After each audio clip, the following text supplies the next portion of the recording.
জীবনে এমন একটা সময় আসে যখন সবকিছু থমকে যায়, স্বপ্নগুলো ঝাপসা হয়ে আসে, আলোর দিশা নিভে যেতে থাকে। চারপাশে মানুষ যখন বলে তুমি পারবে না, তখন কি সত্যি হার মেনে নেওয়া উচিত? না, কারণ তুমি জন্ম নিয়েছো বিজয় হওয়ার জন্য। তোমার ভিতরে আছে সেই অদম্য শক্তি যা পাহাড়ও সরিয়ে দিতে পারে। আজ এই মুহূর্তে যদি তুমি হতাশ হয়ে বসে থাকো, তাহলে ভাবো কেন শুরু করেছিলে। তোমার সেই স্বপ্নটা কি এতটাই সস্তা যে একটুখানি কষ্ট এলেই তুমি হাল ছেড়ে দিবে? জীবন এত সহজ না। পৃথিবীতে কেউই সফল হয়নি কষ্ট ছাড়া। তুমি যে আজ ব্যর্থ হও, তাহলে সেটাই তোমার গল্পের শেষ নয়, এটা তোমার শক্তিশালী হওয়ার শুরু। ভেবে দেখো, থমাস এডিসন হাজারবার ব্যর্থ হয়েও হাল ছেড়ে দিতেন, তাহলে আজ আমাদের হাতে আলোর বাতি থাকতো না।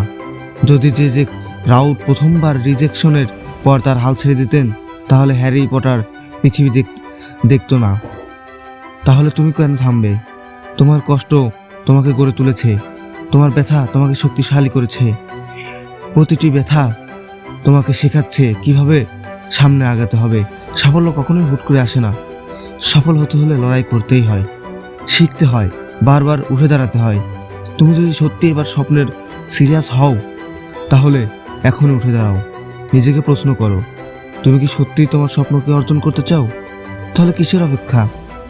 সময় চলে যাচ্ছে, তোমার প্রতিটা মুহূর্ত মূল্যবান। আজ যদি তুমি পরিশ্রম না করো, তাহলে কাল গিয়ে দেখবে অন্য কেউ তোমার জায়গা দখল করে নিয়েছে।